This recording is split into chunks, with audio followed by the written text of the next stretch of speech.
Thriving is a whole word. It's a verb. It's a decision. It's a practice, a language, and a way of being. Welcome to our practice space. Welcome to a space where we speak the language, where we recognize the process, where we sit in the discomfort of change, where we welcome stillness, silence, and joy. You've made the decision. You're here. You know thriving is a whole word, and it's more than a word. It's a state of being. I'm your curator. I'm holding space for you and for me. My name is Damali Abena Robertson. My pronouns are she and her. My soul has named me free spirit. My soul has named me empath. I'm an artist, facilitator, and emerging filmmaker. I've experienced trauma, heartbreak, grief, loss, disrespect, indignities, and so much more. And yet, I've decided to thrive because I'm resilient. I'm here to jump again and again. You may have experienced trauma, heartbreak, grief, loss, disrespect, indignities, and so much more, and that's okay. You're here. You're resilient. You're here to jump again and again and again. We welcome you. Welcome to Thriving is a whole word. Settle in. Here we go.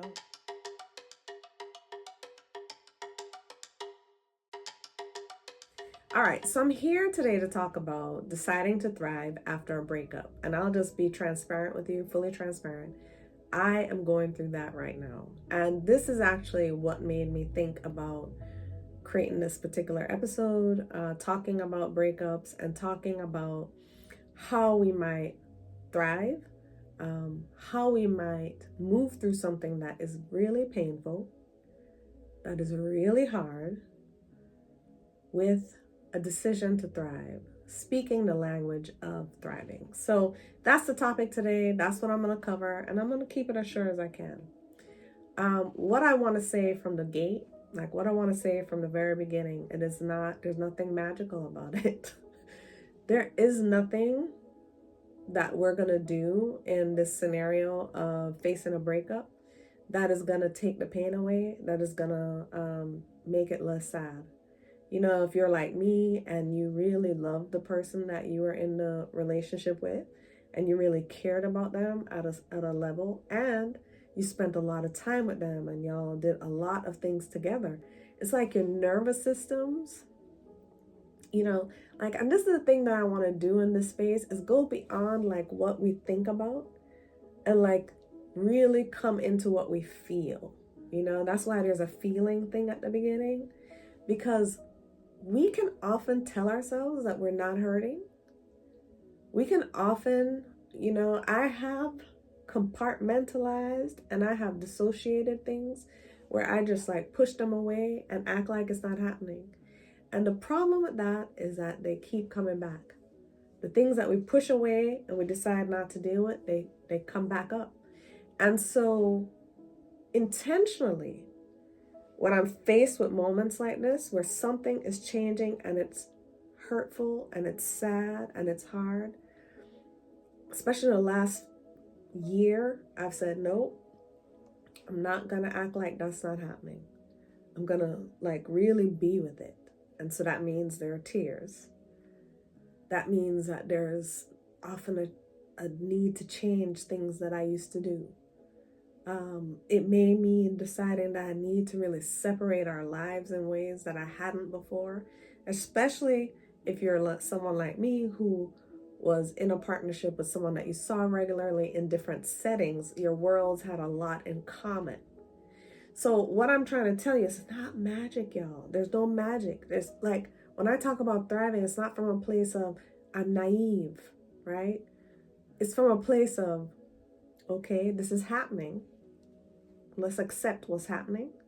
And how do I care for myself? How do I hold myself with tenderness and softness, even though this is really hard, this is really sad, and I feel the weight of this moment? So this is what this conversation is about today.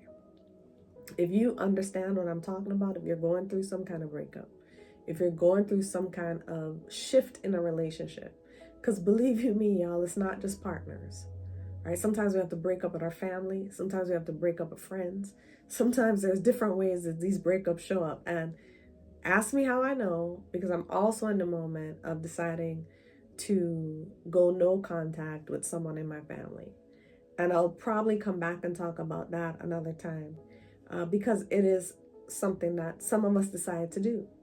And I don't know if it'll last. I'm not saying that it's permanent, but there is that decision to end things as they were. And that's what this is about today. So it's not magic, is what I wanted you to be sure that I'm not saying that, oh, we just thrive. Oh, look at me. There's plenty of tears. There's plenty of sadness. There's plenty of feeling like, will I get through this? Can I do this? Do I have it in me to get through another breakup? And if you're like me, you can be a little self-critical, a little self-harsh. You could be like, look at you, you failed again. You could be the judge, right? And what the decision to thrive does for me is quiet the judge, quiet the critic. Okay, the truth is, you did the best you could. The truth is, even when you weren't getting it right, you were doing the best you could. Even when you kind of got upset that day, you were doing the best you could. That's part of the thriving narrative, y'all. That's part of the language of thriving, is to let yourself off the fucking hook sometimes, to say, I was doing the best I could, even when it caused a rift, a divide, a gap, right? When you were asking for that thing that you needed, they were probably doing the best that they could, even when they couldn't give it to you. Right? So what I'm trying to give you here, the language of thriving, takes out the critic, takes out the inner judge, takes out the person that wants to punish you. Yo, this is real. You know, some of us got that in there, where we are our harshest critic and we're ready to come for ourselves when we're having a moment like this. So literally, I stop myself now. It doesn't mean I don't start, but I do stop myself. Okay, no, that's okay. Let her have a minute. No, but I'm choosing to thrive here. So, what did I say before? It's not magic. Can't bypass it. You're gonna have sadness. You're talking about breakups. You're talking about endings. You're talking about closings. Closing things that you thought were gonna stay open. Hard, painful, sad. So I'm not taking any of that away. This practice of thriving, though, that decision that, okay, I'm going to still be kind to myself throughout this process. I'm going to listen to myself and hear what I need in there. I'm going to hear what I need in there, and I'm going to give that to myself. That's a decision to thrive, y'all. Right? And so I'll just be transparent again, because here I am, put myself on Front Street. I'll be transparent. I need time and space away from this person. I'm giving that to myself. I need to limit my interactions with this person right now. I'm giving that to myself. Right? I am needing to treat myself kindly in these moments. So again, no inner critic's gonna be running over me right now. And every time she comes up, I go, go sit your ass down somewhere in the corner. I also am probably needing some affirmations. I've been writing affirmations, and I journal every day. I write like reflections every day about what's going on with me and how I'm feeling. And then the affirmations, though, really, really help me. They help me to remember that this is not it, this is not all. That this relationship was wonderful in so many ways. I still love and adore this person, and there's more available to me. That my heart's desire for a long-term loving relationship is possible. And so I write affirmations like, I am enough. I am lovable exactly as I am. If this is helpful to you, write it down, right? I am lovable exactly as I am. I am worthy, right? I am worthy exactly as I am, right? Because the world will have you feel like, oh, because you have these triggers, because you have these flaws, like you on your own. Ain't nobody coming along who's going to accept your triggers and your flaws, and that's not true. And so I write affirmations to remind myself that that ain't true, girl. You know, there are people who will see your triggers and hold them with empathy. There are relationships where there's kindness even in conflict, where people can navigate conflict without coming for each other in some of the most mean ways, right? And that might be important to me and not to someone else, right? So all I'm saying is affirmations have been my friend, and they might be yours, right? And I think, what is the gentleness you need? What is the softness you need? I've been going to bed a little bit earlier. And, you know, I have a therapist, and I'm going to say this for anybody who needs a therapist or a psychologist or a psychiatrist or an acupuncturist or a body worker, right? I've gotten body work at different times when things are going on because our bodies store so much, right? So what is it that you need? I know I need my weekly therapy session, and my therapist offers somatic and like body-based practices. And so one of the practices that she has offered me is how to really like embody softness by touching things that are really soft, like a cushion or a pillow, and just remembering the softness that I deserve. And so I do these things to support myself in moments like this, because thriving is really a word, a practice, it's a verb, right? And so I'm telling y'all that you may have your own way. I'm offering you a few that work for me, have worked for me. But I just want you to think about what you need for the gentleness that you deserve as you're going through heartbreak, a breakup, a loss of a relationship that you once valued that has shifted. Okay.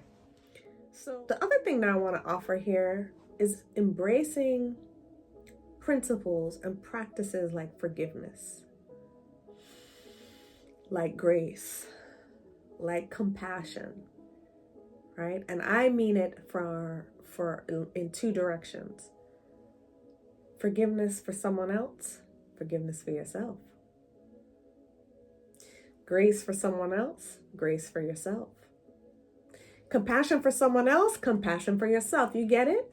Like what I'm saying is this is bi-directional. This is one of those circle moments where it's like you're giving it to them, you're receiving it for yourself, and you don't have to wait on them to give it to you. Whoever this person is that you are moving in different directions, forgiving yourself for anything that you did, forgiving them for anything that they did, offering yourself grace for anything that you did, offering them grace for anything that they did, if you have access to that, offering yourself compassion, offering them compassion, right? Because we're all in this messy life together, doing the best we can. And I'm telling you, I've been saying it over and over and over in the context of this particular relationship, that, you know, all of us have different belief systems, but I've come to learn through some work that I'm doing in the trauma-informed space, in resilience practices, that triggers, that there are things that have happened to us that have been very painful. And many of us are working on healing those things, and sometimes those things come up. And if something's coming up for you, how can you hold yourself with compassion? And if something's coming up for them, how can you hold them with compassion, right? And I want to end and close this with a book that I got called Matters of the Heart by Dr. Thema Bryant. I saw Dr. Thema in a conversation with another YouTuber, Devi Brown. And I believe Devi's YouTube series is called Deeply Well. I recommend it. But I saw this book and I bought it. And today I was reading this book at the beginning of my day as part of my practice. And I think Dr. Thema had some things that I underlined, so I want to just read it for y'all. And Dr. Thema says, when it comes to forgiveness, often we center our attention on other people. But I offer for your consideration that the healing of your heart may require that you forgive yourself. Offer forgiveness to yourself so that you can restore joy in your life or find joy for the first time. So you can reclaim or create for the first time a sense of peace. Self-forgiveness is a practice. That's from Dr. Thema. And so when I talk about offering forgiveness to yourself, it is such a gift. It can be such a gift. And I just want to read one more thing and then I'll close. I invite you to say that you want to forgive yourself, not just as a one-time event, but as a choice to live your life in such a way that the grace and compassion you extend to others reach you as well. That's thriving, y'all. That's thriving. Knowing that things like self-forgiveness are an ongoing effort. Knowing that we're going to get it wrong. And sometimes even when we're in these moments of like heartache, heartbreak, breaking up, we got it wrong somewhere along the line. Wrong, right? Because in a different world, in a different kind of way of thinking, there's nothing wrong because it's always learning. You know, if you like listen to people like Abraham Hicks, you know, Abraham will talk about contrast. And so everything that's wrong is really contrast, helping you learn something else. But I digress. I just want to clear up here that, you know, because the word wrong sometimes makes me think that it's blame. I don't want to be sure that you don't feel at any point in this conversation that there's any blame happening here. Because ultimately, to thrive, we have to let ourselves off the hook. We have to let ourselves off the hook for the things that didn't go as planned, for the times when we didn't show up in our behavior and our actions the way that we thought we should have. And, you know, forgive ourselves, offer ourselves compassion. That is something that comes from the world of thriving, that we're able to do that. I think what's always so interesting here when you have a breakup and you have to say goodbye to somebody that you love in the ways that y'all used to be, it can be really hard. It can be really revealing as well. Because the thing that I think about quite often is the accountability in our breaking ups. And what have we learned? What have we learned from one another? And I tell you, I am walking away from this particular relationship having learned quite a bit. Having learned about myself, having learned about the other person, having learned more about my heart's desires, having learned more about what I can negotiate with and say, okay, let's meet in the middle, and what I can't. And you know, as I close this out and I think about the message of thriving, that is so significant for me, that I could have learned in this experience what I won't deal with, like what is a deal breaker for me. And I believe that that will prepare me for what's next in a way that allows me the tenderness and the softness to know that, like, it's okay. This all happened for a reason. And I, in all my sadness, in all the feelings of I miss this person, I miss their presence in my life, I miss the things that we shared together, that I can still walk forward, my head held high, my shoulders back, and my shoulders up and straight, knowing that I did everything I could, And even though this has ended, I can hold myself with tenderness through it and walk toward my greatest yet to be. That's some thriving for y'all.